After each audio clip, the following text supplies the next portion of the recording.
Berikut ini adalah panduan ibadah online Gloria Sunday Service. Siapkanlah hati dan diri sehari sebelumnya. Berdoalah minta Tuhan mengarahkan hati Anda. Dan buat reminder jam ibadah di HP Anda. Berpakaianlah yang rapi dan sopan, sama seperti saat Anda ke gereja. Siapkanlah diri Anda 10 menit sebelum ibadah dimulai. Ambillah waktu teduh di hadapan Tuhan. Ikutilah seluruh ibadah dengan sepenuh hati. Menyanyi, berdoa, serta duduk dan berdiri mengikuti arahan liturgis.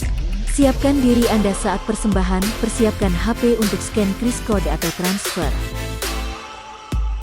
Bagi jemaat yang rindu untuk memberikan persembahan dan perpuluhan, dapat ditransfer melalui rekening berikut ini. Atau dengan scan kris kode menggunakan aplikasi OVO, GoPay, link aja, atau dengan aplikasi M-Banking di HP Anda.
Shalom saudaraku yang dikasihi oleh Tuhan. Kita bersuka cita minggu ini kita boleh kembali beribadah di hadapan Tuhan.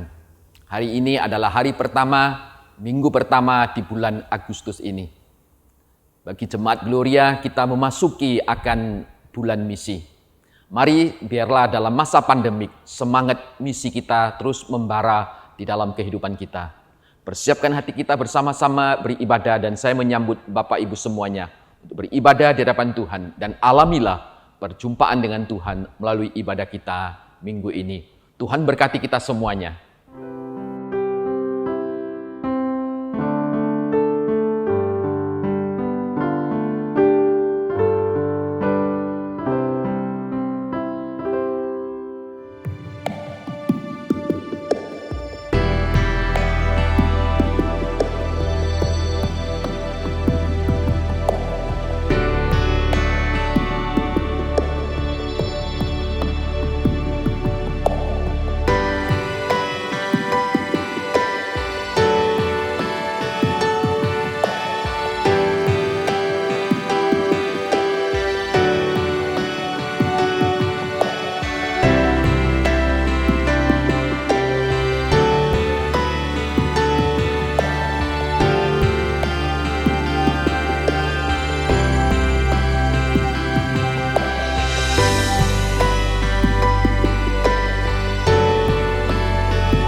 Jemaat yang dikasihi oleh Tuhan, mari kita mempersiapkan hati kita untuk beribadah kepada Tuhan. Dengan satu keyakinan bahwa pertolongan ibadah kita pada minggu ini adalah datangnya daripada Tuhan, pencipta langit dan bumi. Turunlah atas kita sekalian rahmat dan sejahtera dari Allah Bapa, Putra, dan Roh Kudus. Amin.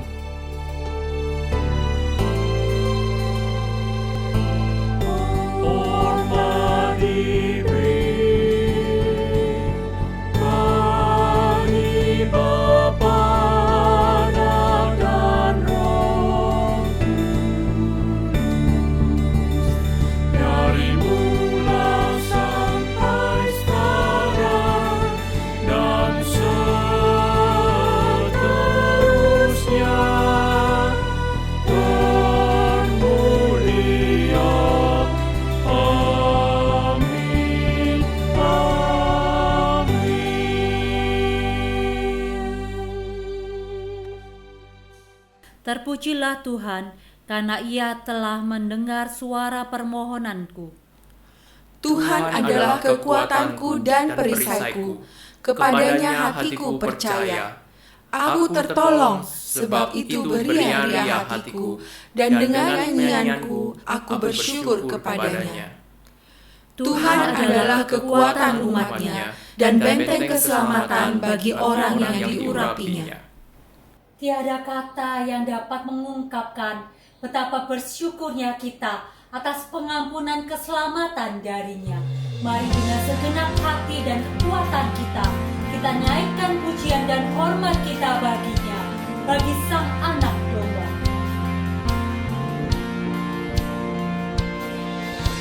Ku berdiri di tengah umat-Mu, dari segala suku bangsa, kami umat-Mu yang telah ditebus dan telah diselamatkan.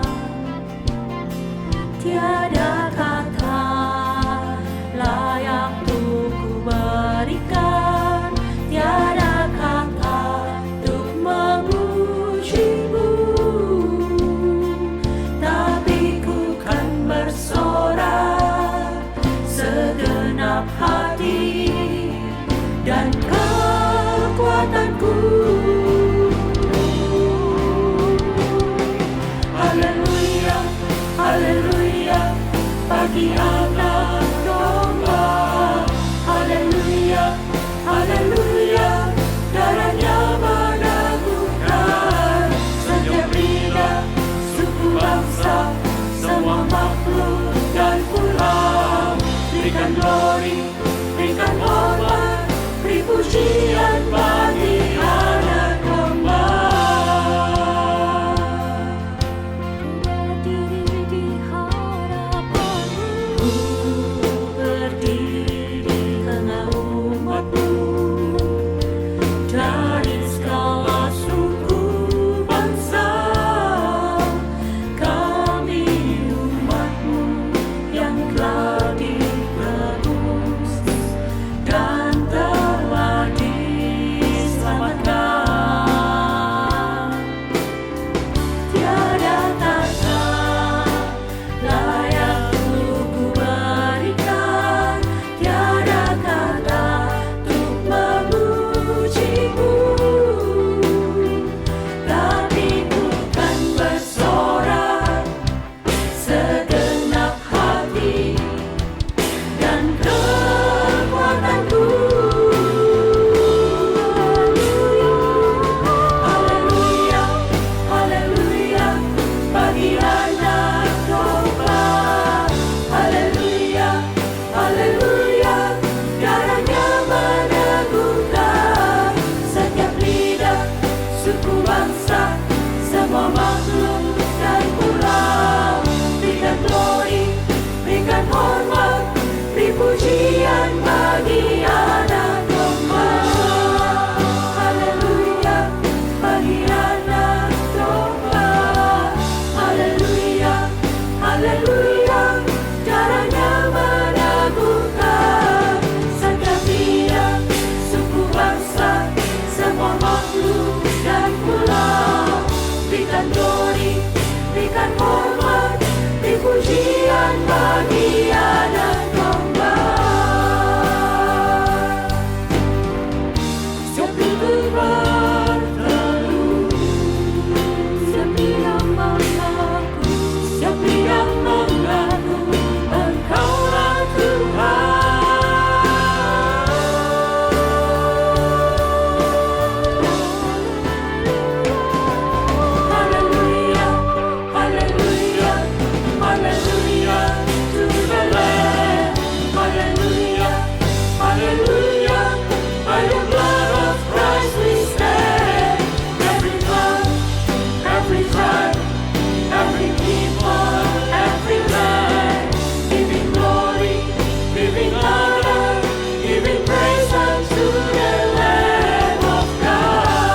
ia bagimu anak domba yang menebus segala dosa kami. Sungguh saat kami mengingat karya-Mu, hati kami bersyukur. Saat kami memandang wajah-Mu, kami mengingat segala kebaikan-Mu yang nyata dalam hidup kami. Tuhan, saat kami datang ke hadirat-Mu, kami sadar akan segala kelemahan dan dosa kami. Kuduskan hati kami agar kami layak menyembah-Mu. Terimalah doa kami ini. Hadirlah bersama kami saat kami mengangkat suara dan hati kami bagi-Mu. Biarlah seluruh ibadah ini menjadi persembahan yang menyenangkan hati-Mu. Dalam nama Tuhan Yesus kami berdoa. Amin. Efesus 1:7-8 berkata, sebab di dalam Dia dan oleh darah-Nya kita beroleh penebusan, yaitu pengampunan dosa, menurut kekayaan kasih karunia-Nya yang dilimpahkannya kepada kita dalam segala hikmat dan pengertian. Kita percaya Allah tahu apa yang terbaik bagi kita. Hal-hal yang bagi manusia terlihat mustahil atau bahkan tak terpikirkan. Bahkan seringkali sebelum kita mengucapkan, Allah sudah merancangkannya untuk kita. Apa yang tak pernah dilihat mata,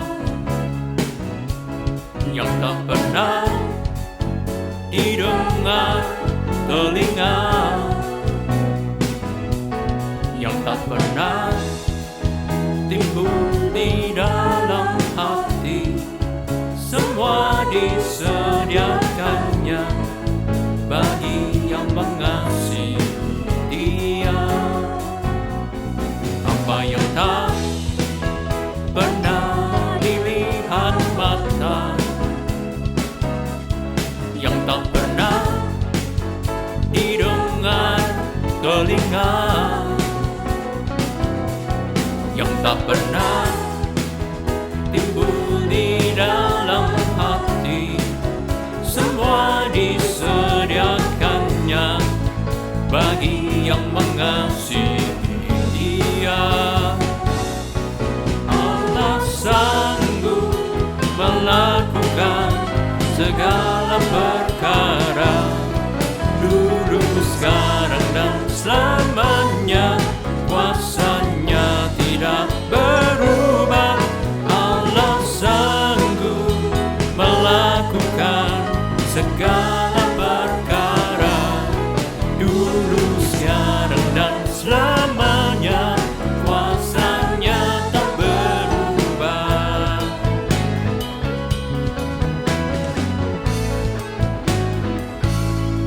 Apa yang tak pernah dilihat mata,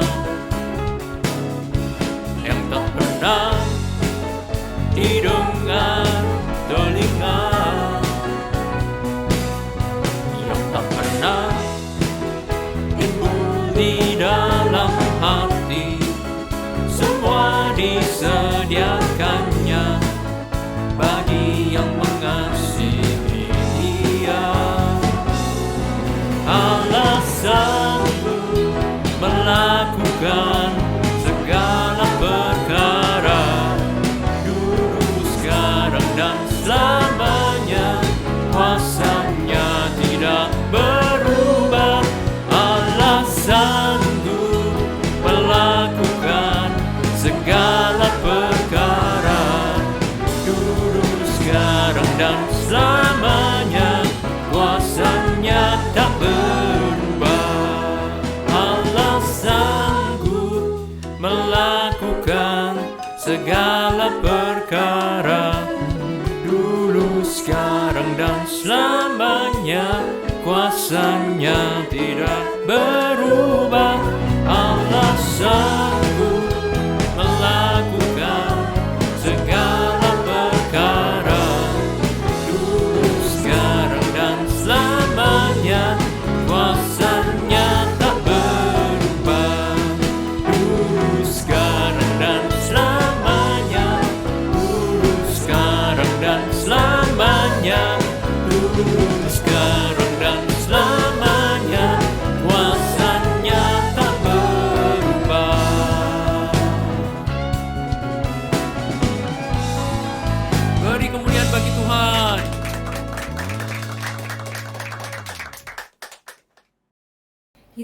kondisi kesedihan, kedukaan, dan keputusasaan yang tak berujung ini, marilah kita mengarahkan mata hati kita kepada Dia, Tuhan yang menguasai alam semesta, Tuhan yang mengendalikan masa depan, adalah Tuhan yang dapat membukakan jalan dan memberikan kekuatan bagi setiap pergumulan yang kita hadapi.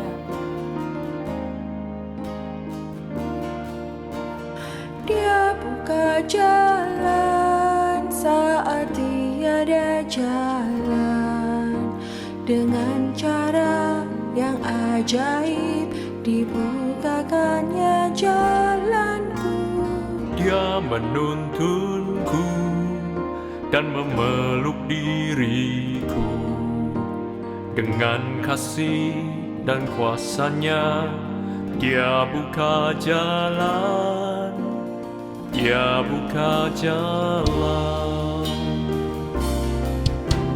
Dia buka jalan saat tiada jalan, dengan cara yang ajaib dibukakannya jalanku. Dia menuntunku dan memeluk diriku, dengan kasih dan kuasa-Nya Dia buka jalan, Dia buka jalan. Di belantara Dia tetap menuntun, sungai di gurun ku temui, langit bumi kan lenyap, tapi firman-Nya tetap. Saat ini Dia buka jalan, Dia buka jalan saat tiada jalan, dengan cara yang ajaib dibukakannya jalanku.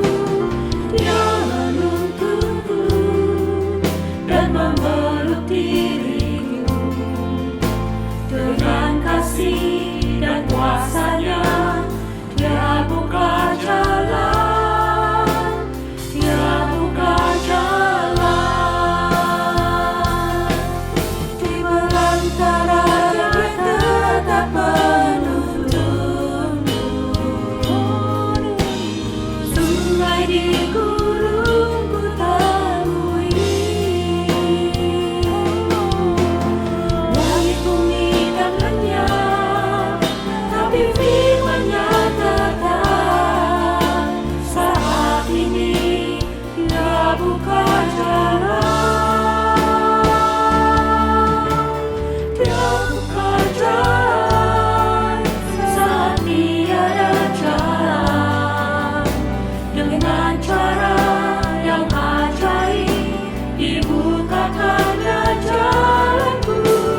Dia menuntunku dan memeluk diriku, dengan kasih dan kuasa-Nya Dia buka jalan, Dia buka jalan, dengan kasih dan kuasa-Nya Dia buka jalan, Dia buka jalan.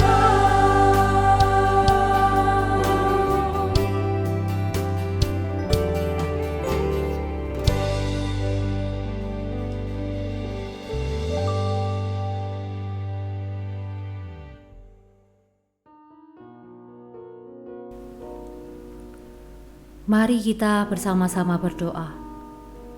Tuhan, pada masa-masa sulit seperti ini, kami terkadang merasa putus asa dan tidak menemukan jalan keluar.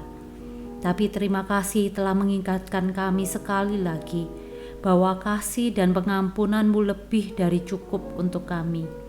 Dan kami percaya Tuhan yang mengendalikan masa depan adalah Tuhan yang akan menentukan hidup kami. Karena tidak ada satupun yang terjadi pada kami tanpa seizin dari-Mu ya Bapa. Pada saat ini kami sadar kami hanyalah manusia yang terbuat dari debu. Ampuni keangkuhan kami Tuhan, dan biarlah kami boleh bersandar penuh pada belas kasihan Tuhan untuk mengatasi pandemi ini. Pada saat ini kami juga bersatu hati dan membawa teman dan saudara kami yang terpapar virus COVID-19, baik yang di opname, di ICU, maupun yang isoman di rumah. Kiranya Tuhan Yesus menguatkan dan menyembuhkan, sehingga mereka dapat sembuh dengan sempurna. Kami juga mengingat untuk mereka yang sedang berduka. Kiranya Tuhan memberikan penghiburan dan kekuatan yang melebihi segala akal. Kiranya Tuhan turut bekerja dalam segala sesuatu, baik melalui pemerintah, tenaga kesehatan, suplai obat-obatan, pengembangan vaksin, dan lain-lainnya. Kami percaya Tuhan akan selalu bersama dengan kami apapun yang terjadi dan memiliki rencana yang terbaik bagi kemuliaan nama-Mu. Kami sadar doa kami jauh dari sempurna. Kiranya Tuhan yang menyempurnakan dengan doa yang Engkau ajarkan. Bapa kami yang di surga, dikuduskanlah nama-Mu, datanglah kerajaan-Mu, jadilah kehendak-Mu di bumi seperti di surga. Berikanlah kami pada hari ini makanan kami yang secukupnya, dan ampunilah kami akan kesalahan kami, seperti kami juga mengampuni orang yang bersalah kepada kami. Dan janganlah membawa kami ke dalam pencobaan, tetapi lepaskanlah kami daripada yang jahat. Karena Engkaulah yang empunya kerajaan dan kuasa dan kemuliaan sampai selama-lamanya. Amin. Dengan tetap berdiri, mari kita mengaku demikian. Aku percaya kepada Allah, Bapa yang Maha Kuasa, Khalik langit dan bumi, dan kepada Yesus Kristus anaknya yang tunggal Tuhan kita, yang dikandung dari Roh Kudus, lahir dari anak darah Maria, yang menderita sengsara di bawah pemerintahan Pontius Pilatus, disalibkan, mati, dan dikuburkan, turun ke dalam kerajaan maut. Pada hari yang ketiga, bangkit pula dari antara orang mati, naik ke surga, duduk di sebelah kanan Allah, Bapa yang Maha Kuasa, dan dari sana Ia akan datang untuk menghakimi orang yang hidup dan yang mati. Aku percaya kepada Roh Kudus, gereja yang kudus dan am, persekutuan orang kudus, pengampunan dosa, kebangkitan tubuh, dan hidup yang kekal. Amin. Jemaat dipersilahkan duduk. Jemaat yang terkasih, mari arahkan hati kita kepada Tuhan Yesus, Sang Firman yang datang ke dunia dan menjadi terang bagi setiap langkah kita. Firman jadi manusia, diam di antara kita. Ada hidup terang bagi manusia, Engkau datang bagi kepunyaan-Mu. Firman jadi manusia.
Shalom Bapak Ibu Saudara sekalian, senang sekali kita bisa beribadah pada hari ini, khususnya di dalam rangka bulan misi di bulan Agustus ini.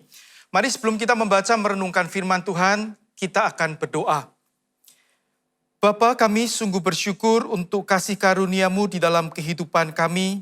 Sampai hari ini Tuhan masih terus menjaga dan memelihara hidup kami. Terlebih kami bersyukur Tuhan untuk keselamatan yang Tuhan sudah anugerahkan kepada kami, sehingga kami boleh menjadi anak-anak Tuhan. Bapa, sebentar kami akan membaca merenungkan firman-Mu. Satu hal yang kami minta, yaitu Tuhan berbicara kepada kami, supaya kami tahu apa yang Tuhan ingin untuk kami pahami, kami tahu apa yang Tuhan ingin untuk kami lakukan di dalam kehidupan kami. Terima kasih Bapa, kami berdoa di dalam nama Tuhan Yesus. Amin. Nah Bapak Ibu Saudara sekalian, tema pada hari ini adalah tak ada jalan lain. Nah kita akan membaca dari satu bagian firman Tuhan, dari Kisah Para Rasul pasal yang keempat, ayat yang ke-11 hingga yang ke-13. Kisah Para Rasul pasal yang keempat, ayat yang ke-11 hingga 13. Saya akan bacakan untuk Bapak Ibu Saudara sekalian, ayat 11. Yesus adalah batu yang dibuang oleh tukang-tukang bangunan, yaitu kamu sendiri. Namun ia telah menjadi batu penjuru, dan keselamatan tidak ada di dalam siapapun juga selain di dalam Dia. Sebab di bawah kolong langit ini tidak ada nama lain yang diberikan kepada manusia yang olehnya kita dapat diselamatkan. Ketika sidang itu melihat keberanian Petrus dan Yohanes dan mengetahui bahwa keduanya orang biasa yang tidak terpelajar, heranlah mereka dan mereka mengenal keduanya sebagai pengikut Kristus. Nah Bapak Ibu Saudara sekalian, di tengah COVID hari ini kita pasti dicemaskan dengan berbagai hal. Dengan kecepatan virus yang menular demikian luar biasanya, dan juga efeknya yang bisa berbeda dari satu orang dengan orang yang lain. Dan kalau sampai kena, kita pun juga kadang-kadang tidak tahu tanda-tanda apa yang kita bisa pahami bahwa ini memang kita sudah terkena COVID. Itulah sebabnya hari ini orang sangat perlu sekali, membutuhkan sekali ada sesuatu yang jelas. Sehingga apa? Sehingga ketika dia kena, dia tahu jelas, oh oke, dengan gejala ini saya pasti kena COVID. Dan kemudian juga ketika kena COVID, orang juga ingin ada kejelasan. Ketika saya minum obat ini, ketika saya melakukan treatment ini, saya pasti sembuh. Nah jaminan seperti ini hari ini sangat dibutuhkan. Sehingga kita tidak terlambat di dalam menangani COVID yang mungkin bisa kena kepada kita. Dan juga ketika ditangani kita dapat jaminan bahwa kita pasti akan sembuh. Nah saudara, memang dalam hal-hal tertentu di dalam hidup kita, kita membutuhkan sebuah kepastian, kejelasan. Ada solusi-solusi yang jelas dan pasti yang bisa menjadi pegangan di dalam kehidupan kita. Nah demikian juga di dalam hal kekekalan, di mana kita juga membutuhkan sebuah keyakinan, kejelasan, kepastian bahwa ketika kita meninggalkan dunia ini, kita pasti akan mendapatkan sebuah kehidupan yang baik dan penuh kebahagiaan. Dan di sepanjang sejarah manusia ini menjadi sebuah pergumulan. Di dalam Pengkhotbah, pasal yang ketiga dikatakan bahwa Allah itu menanamkan kekekalan di dalam hati manusia. Sehingga manusia mencari tahu dan manusia tahu bahwa di dalam dirinya ada kekekalan. Dan ketika nanti mereka meninggalkan dunia ini, ada kehidupan setelah kekekalan atau kehidupan setelah kematian. Ya. Nah itulah sebabnya manusia membutuhkan kepastian setelah mereka meninggalkan dunia ini, apa ini yang akan terjadi pada diri saya? Nah saudara, di dalam Alkitab, disebutkan ada 3 jalan. Disebutkan ada 3 jalan untuk memperoleh keselamatan. Ya. Nah, walaupun disebutkan ada 3 jalan, tapi Alkitab menegaskan bahwa tidak semua jalan ini adalah jalan yang memang ditetapkan oleh Tuhan. Nah, saudara, yang pertama, ketika kita bicara tentang keselamatan, yaitu kehidupan setelah kematian, maka di dalam Roma pasal yang kedua di situ dikatakan bahwa keselamatan itu ada orang-orang yang berpikir bahwa bisa diperoleh melalui menaati hukum Taurat. Dan ini adalah sebuah hukum, sebuah peraturan, dan ini mewakili sebuah agama juga. Dan yang mana ini merupakan sebuah kenyataan di mana ada banyak orang yang juga berpikir bahwa ketika kita melakukan segala hukum, aturan, tata cara agama, maka kita akan bisa diterima oleh Tuhan. Nah, saudara, tetapi manusia juga menyadari bahwa manusia tidak mungkin bisa melakukannya itu dengan sempurna. Bisa tetap melakukan kesalahan. Itulah sebabnya kemudian berpikir ya, bahwa ketika manusia bisa berbuat salah tapi dituntut untuk melakukan hukum yang begitu ketat, maka kemudian muncul pemikiran bahwa ya, yang penting kita melakukannya hal yang baik itu jauh lebih banyak daripada hal buruk yang kita lakukan. Maka kita pasti akan diterima oleh Tuhan. Nah, saudara, sehingga perbuatan baik di dalam hidup kita dibandingkan dengan perbuatan jahat, maka kita berusaha melakukan sebanyak mungkin perbuatan baik supaya kita bisa diterima oleh Tuhan. Nah, saudara, tetapi kalau kita bicara tentang hukum, ya, bicara tentang hukum bukan masalah berapa lebih banyak baiknya dan lebih sedikit yang berbuat jahatnya. Tetapi ketika kita berbicara di depan hukum, ya, di dalam pengadilan misalnya, kita tidak pernah diadili oleh karena apa? Oleh karena di pengadilan kita dilihat perbuatan baikmu seberapa banyak, perbuatan jahatmu berapa banyak. Tidak pernah begitu. Tapi di depan pengadilan hanya diperlihatkan apa kesalahanmu. Dan itu tidak perlu banyak. Itu cukup satu, itu sudah bisa membuat kita menjadi orang yang dianggap bersalah dan harus menerima hukuman. Apapun, seberapapun perbuatan baik yang sudah kita lakukan, kalau kita melanggar satu saja hukum, maka kita sudah akan menerima penghukuman. Demikian juga di hadapan Allah. Sehingga jelas sekali bahwa dengan melakukan hukum Taurat, dengan melakukan kewajiban-kewajiban agama, manusia tidak mungkin bisa diselamatkan dan beroleh hidup yang kekal. Karena manusia tidak luput dari kesalahan. Nah, saudara, yang kedua, ditulis juga di dalam Roma pasal yang kedua. Paulus mengatakan bahwa kalau tidak ada hukum, tidak ada agama, tidak ada hukum Taurat di dalam diri orang tersebut atau komunitas tersebut, maka seseorang itu akan dihakimi berdasarkan hati nuraninya. Nah, ketika kita berbicara hati nurani, maka ada orang yang sebagian yang mengatakan begini, sudahlah tidak perlu beragama, bahkan begitu kan. Yang penting saya berbuat baik. Nah, saudara, ketika kita berbuat baik, pertanyaannya adalah kita akan dihakimi menurut hati nurani kita, bukan menurut hukum yang dipegang. Nah, pertanyaannya adalah ketika kita dihakimi menurut hati nurani kita, apakah kita bisa bebas dari penghukuman Allah? Nah, saudara, ada seorang yang melakukan hal yang baik sepanjang hidupnya. Tapi ketika dia melakukan hal yang baik, pertanyaannya apakah dia tidak pernah melakukan kesalahan sedikit pun.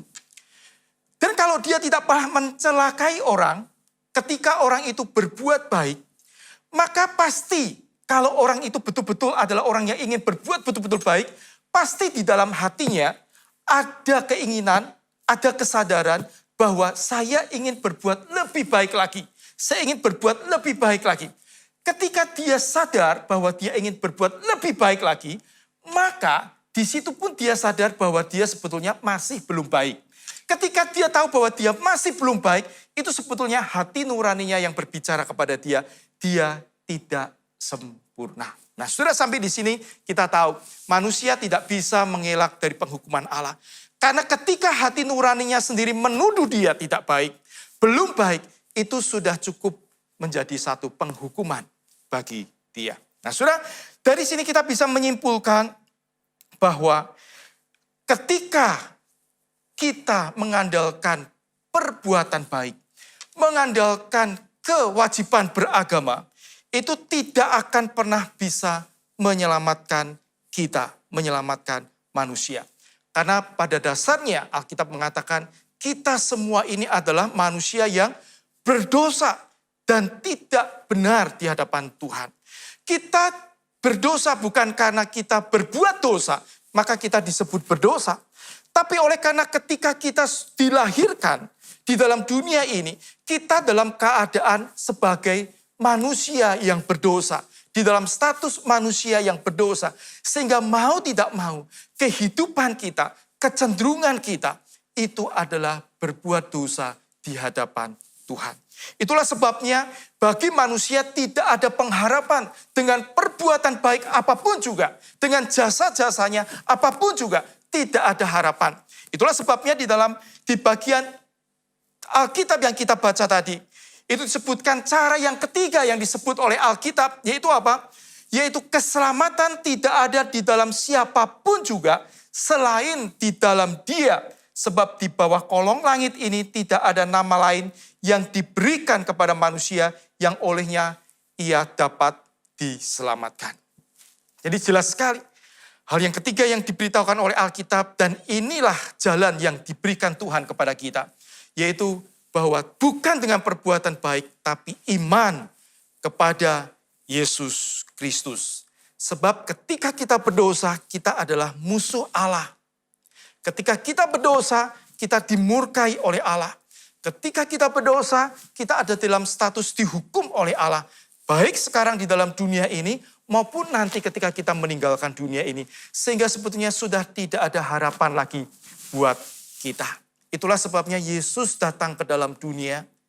Karena dia tahu bahwa hanya dengan pengorbanannya, dia menggantikan hukuman dosa kita.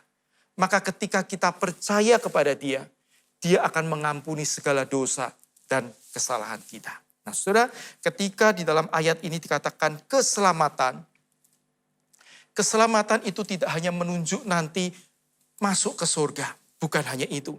Tetapi di dalam Alkitab, keselamatan itu juga berarti pemulihan. Yang tadinya kita adalah orang yang ditolak oleh Tuhan. Maka kemudian kita menjadi orang yang diterima oleh Tuhan. Oleh karena kita beriman kepada Kristus. Kita diterima. Meskipun kita berdosa. Dan kita menyadari bahwa kita adalah orang berdosa. Tidak bisa dengan kekuatan kita sendiri. Dan kita mengakui, ya Tuhan, aku membutuhkan Engkau untuk mengampuni dosaku dan menyelamatkan aku. Ketika kita mengaku demikian, maka Tuhan mengampuni kita. Kita bukan lagi menjadi musuh Allah, ditolak oleh Allah, tapi kita menjadi orang yang diterima oleh Allah dan menjadi anak-anak Allah. Nah, saudara, kalau kita lihat di dalam Yohanes, apa itu hidup yang kekal? Sering orang berpikir hidup kekal hanya di surga nanti. Bukan. Tapi pemulihan dengan Tuhan itulah awal dari hidup yang kekal.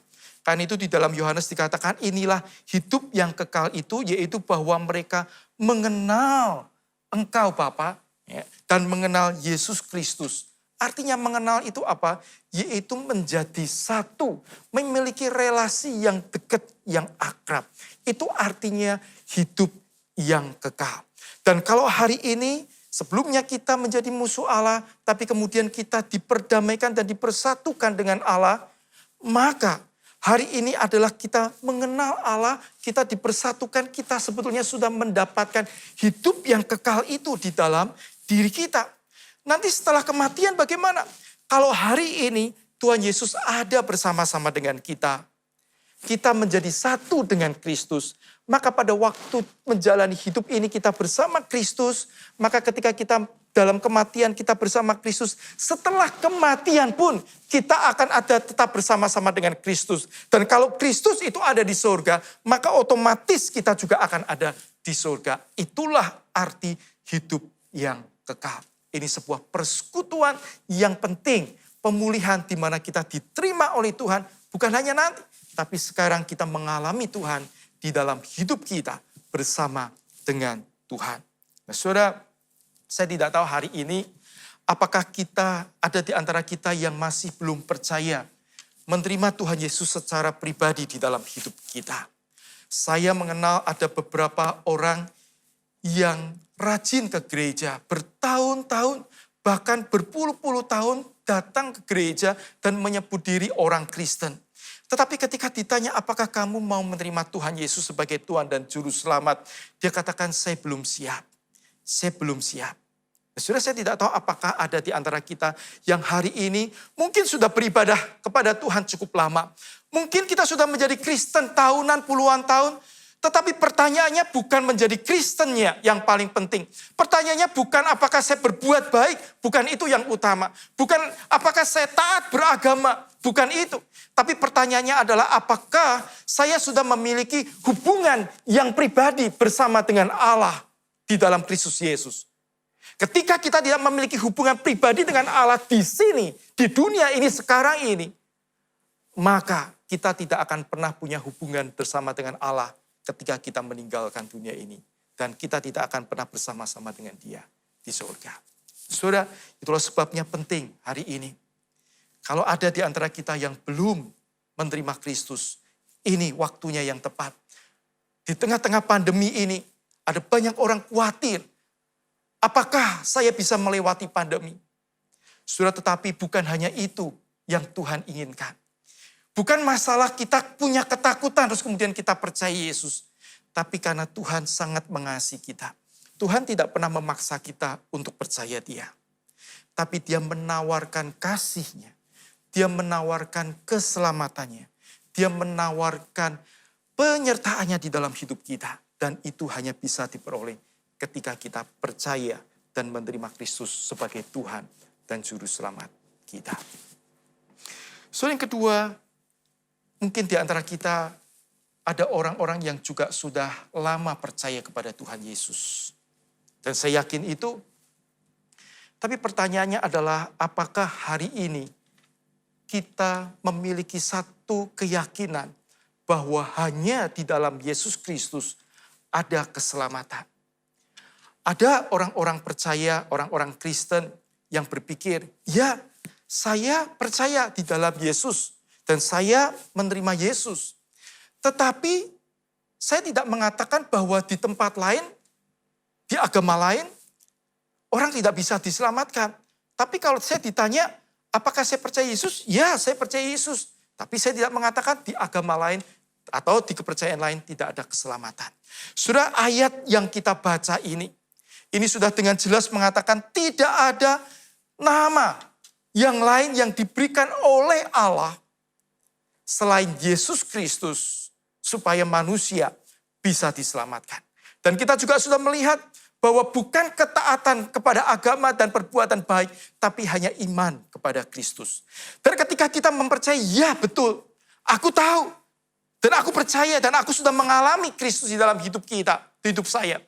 Pertanyaannya adalah, apakah ketika kita menyadari bahwa Yesus satu-satunya yang bisa menyelamatkan dunia ini, apakah kita punya kerinduan juga untuk membagikan Injil itu, kabar baik itu, kepada orang-orang yang belum percaya. Sebab hanya pengharapan itu yang ada, yang mungkin untuk membawa mereka kepada Kristus, kepada Allah, dan mendapatkan hidup yang kekal. Nah, saudara, di abad yang ke-18, ya, itu dikenal dengan ada sebuah jemaat yang bernama Jemaat Moravia atau Moravian. Yang mana jemaat ini adalah jemaat yang dikenal sangat bersemangat di dalam memberitakan Injil. Saudara, jemaat ini adalah jemaat yang sebetulnya merupakan jemaat yang dianiaya sehingga dia keluar dari negaranya di Ceko dan kemudian dia mengungsi ke Jerman. Pada waktu dia di Jerman, kemudian ditampung oleh seorang saudagar yang sangat kaya, ya, bernama Zinzendorf. Dan kemudian dia tinggal di tanah yang disediakan oleh Zinzendorf ini. Dan kemudian mereka bekerja dan juga mereka dibantu kehidupannya oleh Zinzendorf ini.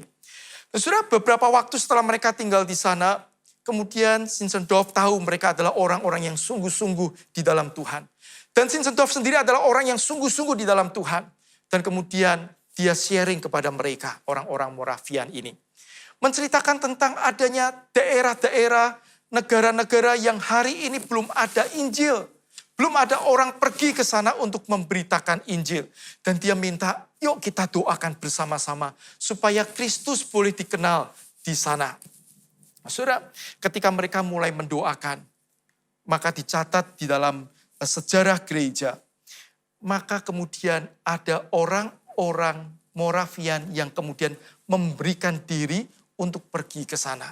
Bukan 1-2 orang, bukan. Tapi mereka bergiliran, satu keluarga sampai di dalam sejarah dikatakan ada 2.000 lebih dari orang-orang ini yang kemudian memberi diri untuk pergi ke negara-negara yang bahkan belum pernah mereka kenal, belum pernah mereka dengar namanya sebelumnya. Dan biaya untuk mereka pergi ini hanya disediakan kapal, biaya untuk kapal. Dan setelah itu mereka pergi naik kapal dan tidak tahu apa yang harus dilakukan di sana. Tidak tahu apa yang harus mereka kerjakan. Tidak tahu bagaimana mereka akan mengabarkan Injil karena mereka juga belum pernah ketemu dengan orang-orang di situ. Tapi mereka tahu Tuhan menggerakkan dan mereka pergi. Dan betul ketika mereka sampai di sana, mereka rata-rata bekerja sebagai tukang, mereka bekerja dengan apa yang mereka bisa lakukan, bertani, membantu orang, bekerja di dalam hal-hal tertentu. Sehingga apa? Sehingga mereka menghidupi dirinya sambil mereka mengabarkan Injil. Mereka bukan rohaniwan, bukan. Mereka jemaat biasa. Yang mana mereka sudah mengalami Kristus di dalam hidup mereka. Dan mereka punya kerinduan untuk bagaimana Injil ini bisa dikenal, bisa diketahui oleh sebanyak mungkin orang yang belum mengenal Kristus. Dan mereka melakukan itu dan mereka memberikan hidup. Dan dengan pekerjaan mereka itu justru mereka bisa apa? Bisa berkenalan, bisa berinteraksi. Dan dari situ ada banyak orang mengenal Tuhan. Saudara, sejarah gereja mencatat bahwa orang-orang Moravian ini adalah orang-orang yang kuat sekali di dalam doanya. Mereka mengadakan persekutuan doa tidak henti selama 24 jam. Dan di dalam waktu serentang 100 tahun mereka berdoa terus-menerus. Dan betul-betul Moravian, orang-orang Moravian ini sungguh dipakai oleh Tuhan. Kenapa? Karena ada kerinduan yang besar. Karena mereka tahu tidak ada nama lain yang olehnya manusia bisa diselamatkan. Kalau kami tidak memberitakan Injil kepada orang-orang di sekitar mereka, orang-orang yang belum mendengar di tempat yang jauh, maka mereka tidak akan pernah mendengar Injil.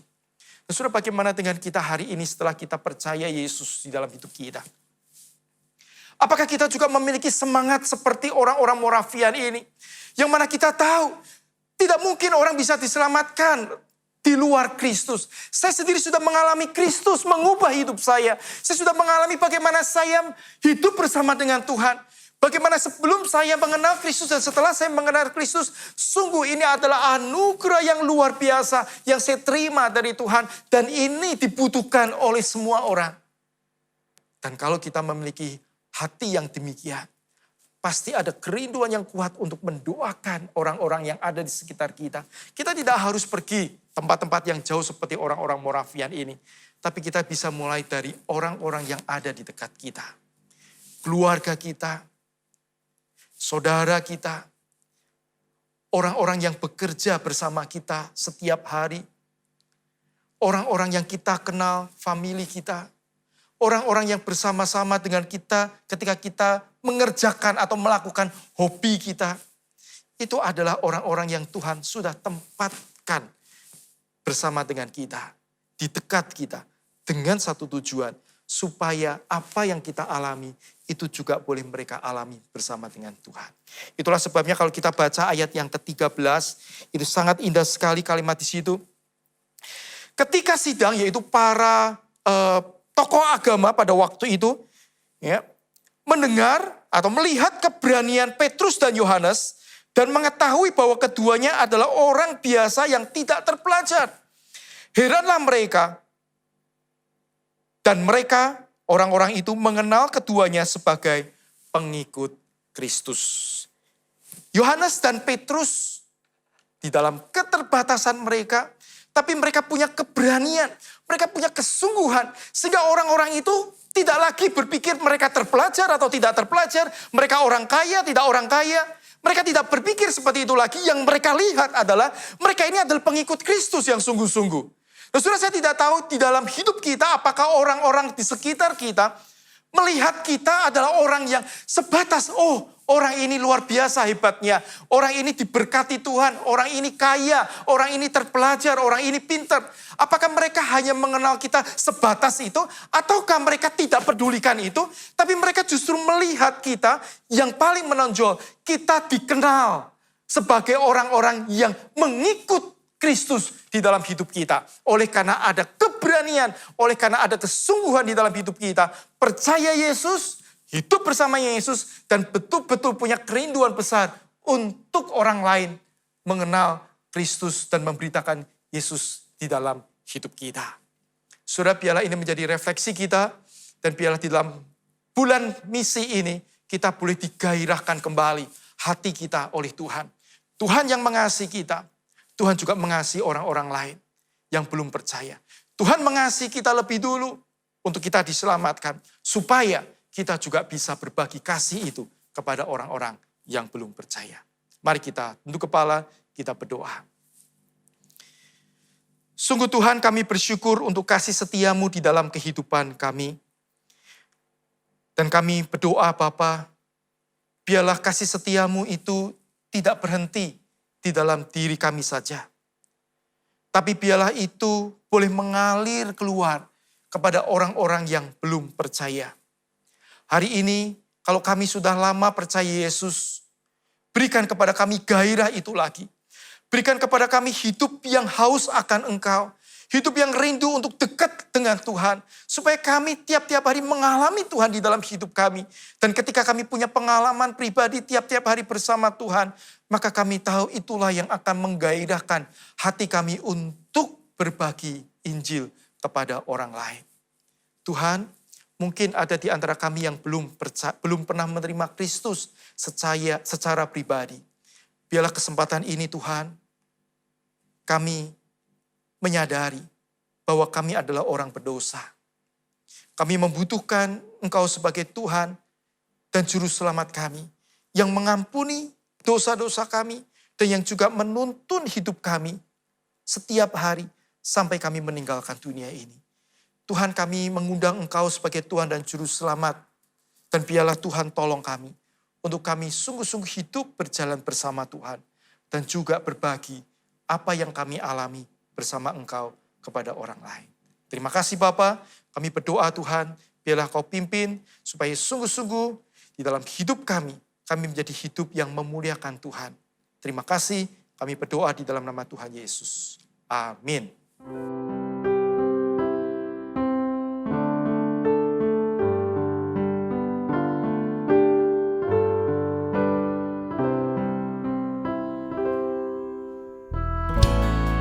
Kita ini hanyalah seorang manusia, tapi Tuhan rela turun ke dunia dan berkorban bagi tiap-tiap kita.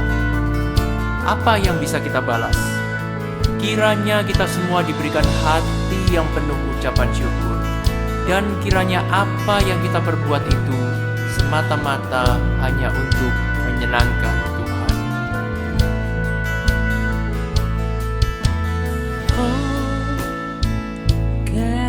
I say thanks for the things you have done for me. Things so undeserved, yet you gave to prove your love for me. The voices of a million angels could not express my gratitude. All that I am and ever hope to be, I owe it all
Tuhan, terima kasih ya Tuhan atas segala berkat yang Kau berikan pada kami sampai hari ini ya Tuhan. Baik secara jasmani maupun rohani, sehingga kami masih bisa berkumpul dan memuji Engkau walaupun secara online. Terima kasih ya Tuhan atas waktu yang masih Kau berikan pada kami ya Tuhan, dan kiranya kami bisa mempergunakan waktu itu dengan sebaik-baiknya. Pada hari ini kami ingin memberikan sedikit persembahan ya Tuhan. Ini adalah wujud ucapan syukur kami ya Tuhan. Kiranya apa yang kami persembahkan ini bisa dipergunakan untuk memperluas kerajaan-Mu. Dan pada akhirnya apa yang kami lakukan ini semata-mata hanya untuk menyenangkan hati-Mu ya Tuhan. Amin. Haleluya, keselamatan dan kemuliaan dan kekuasaan adalah pada Allah kita. Segala kemuliaan hanya bagi Dia selama-lamanya.